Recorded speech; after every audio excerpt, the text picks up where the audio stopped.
years since the Malaysian Airlines flight MH370 disappeared. The flight had 239 high speed and divided to ensure that the aircraft breaks into pieces.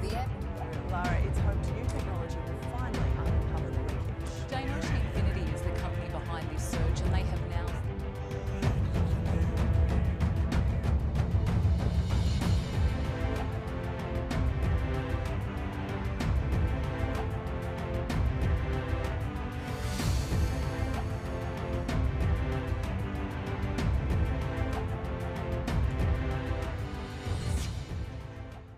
Hello guys 2014 March 8 ఇది aviation హిస్టరీలో మర్చిపోలేని రోజు.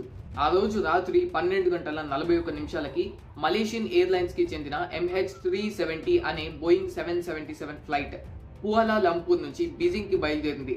ఇది పెద్దగా special flight ఏమీ కాదు, కానీ ఇదే ఫ్లైట్ తర్వాత రోజున గ్లోబల్ లెవెల్ మిస్టరీ అయింది. ఫ్లైట్ లో మొత్తం 239 మంది ఉన్నారు. అందులో 227 ప్యాసింజర్స్, 12 మంది crew members. Flight take off అయిన తర్వాత ఫ్లైట్ స్మూత్ గా ట్రావెల్ అవుతుంది. అంతా బాగానే ఉంది. 1:19 AM కి ఫ్లైట్ ఎయిర్ ట్రాఫిక్ కంట్రోల్ కి గుడ్ నైట్ మలేషియన్ 370 అని మెసేజ్ చేసింది. ఇది చివరి కమ్యూనికేషన్. ఆ తర్వాత MH370 అసలు కనిపించకుండా పోతుంది. ఫ్లైట్ ట్రాకింగ్ కి యూజ్ అయ్యే టెక్నాలజీ, ట్రాన్స్పాండర్, రేడార్, శాటిలైట్లు పనిచేయకుండా అయిపోతాయి. ఇది ఏదో ఒక చిన్న ప్రైవేట్ ప్లేన్ కాదు, బోయింగ్ 777, ఒక పెద్ద జంబో జెట్.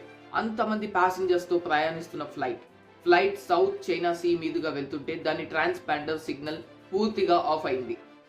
ఇది ఎంత సీరియస్ ఇష్యూ అంటే తర్వాత రోజే Malaysian government Vietnam, China, Indonesia, Taiwan, Philippines మొత్తం 26 దేశాలు సర్చ్ ఆపరేషన్ ని స్టార్ట్ చేశాయి.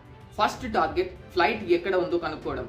కానీ ఫ్లైట్ టేక్ ఆఫ్ అయింది తూర్పు దిశగా, కానీ తరువాతి శాటిలైట్ డేటా ప్రకారం అది పశ్చిమ దిశగా వెళ్ళిందని తెలిసింది. ఇక్కడే ఒక అనుమానం వచ్చింది. ఈ ప్లేన్ దారి తప్పిందా లేక ఎవరో కావాలనే దాన్ని ఆ దిశకు మళ్లించారా? ఆ ఫ్లైట్ ఇండియన్ ఓషన్ వైపు దారి మళ్లిందన్న విషయాన్ని ఇన్మార్సాట్ అనే బ్రిటిష్ శాటిలైట్ కంపెనీ వారి డేటా ద్వారా తెలిసింది. ఈ డేటా ప్రకారం ఫ్లైట్ 7 సార్లు హ్యాండ్ షేక్స్ అనే సిగ్నల్ పంపింది. ఈ సిగ్నల్స్ ఆధారంగా అది దాదాపు 7:30 గంటలు ఎక్కడో సముద్రం మీదే ఉండిపోయినట్టు కన్ఫర్మ్ అయింది. ఇంతకీ ఇది యాక్సిడెంట్ వల్ల జరిగిందా, టెక్నికల్ ఫెయిల్యూర్ వల్లనా, లేక పైలటే ఈ ఫ్లైట్ ని కావాలని క్రాష్ చేశాడా? ఇక్కడ నుంచే చాలా థియరీస్ వెలుగులోకి వచ్చాయి. ఫస్ట్ థియరీ ఏంటంటే కెప్టెన్ జహారీ అహ్మద్ షా పైన అనుమానం వచ్చింది. అతను చాలా ఎక్స్పీరియన్స్డ్ పైలట్, అయితే అతను మెంటల్ గా డిస్టర్బ్ అయ్యాడని, తన హోమ్ ఫ్లైట్ సిమ్యులేటర్ లో ఇదే ట్రిప్ ని క్రాష్ చేసేలా ప్రాక్టీస్ చేశాడని కొన్ని రిపోర్ట్స్ వచ్చాయి. కానీ దీనికి సరైన ప్రూఫ్ లేదు. Second theory terrorist attack. Flight లో 2 ప్రయాణికులు దొంగ పాస్పోర్ట్స్ తో ఎక్కారు. వెంటనే ఆ 2 ప్యాసింజర్స్ పై అనుమానాలు వచ్చాయి. కానీ మలేషియన్ గవర్నమెంట్ క్లారిటీ ఇచ్చింది, వీరికి ఎలాంటి టెర్రరిస్ట్ లింక్ లేదు అని. ఇంకో మ్యాడ్ థియరీ ఏంటంటే అమెరికా లేదా ఇతర దేశాలు ఇంటెలిజెన్స్ ఏజెన్సీలు దీన్ని హైజాక్ చేసి దానికి ఉన్న టెక్నాలజీని సీజ్ చేశాయంట. ఇంటర్నెట్ లో చాలా మంది ఈ టాపిక్ మీద అనేక థియరీస్ ని పోస్ట్ చేశారు. ఇంకా ఏలియన్ థియరీలు కూడా వినిపించాయి. ఎందుకంటే ప్లేన్ అసలు శకలాలు దొరకకపోవడం, బ్లాక్ బాక్స్ దొరకకపోవడం వల్ల ఇలా ఊహించుకోవడం స్టార్ట్ చేశారు. కానీ 2015 లో ఓ క్లూ బయటపడింది. మడగాస్కర్ దగ్గర రీయూనియన్ అనే ద్వీపం తీరంలో ఫ్లైట్ కు సంబంధించిన ఫ్లాపెరాన్ వింగ్ భాగం దొరికింది. దీన్ని పరిశీలించి అది MH370 కి చెందినదే అని కన్ఫర్మ్ చేశారు. ఆ తర్వాత కూడా మొజాంబిక్, టాంజానియా, సౌత్ ఆఫ్రికా తీరాల్లో ఫ్లైట్ కి సంబంధించిన చిన్న చిన్న భాగాలు దొరికాయి. కానీ అసలు ఫ్యూజ్ లాస్ లేదా బ్లాక్ బాక్స్ మాత్రం ఎక్కడా దొరకలేదు.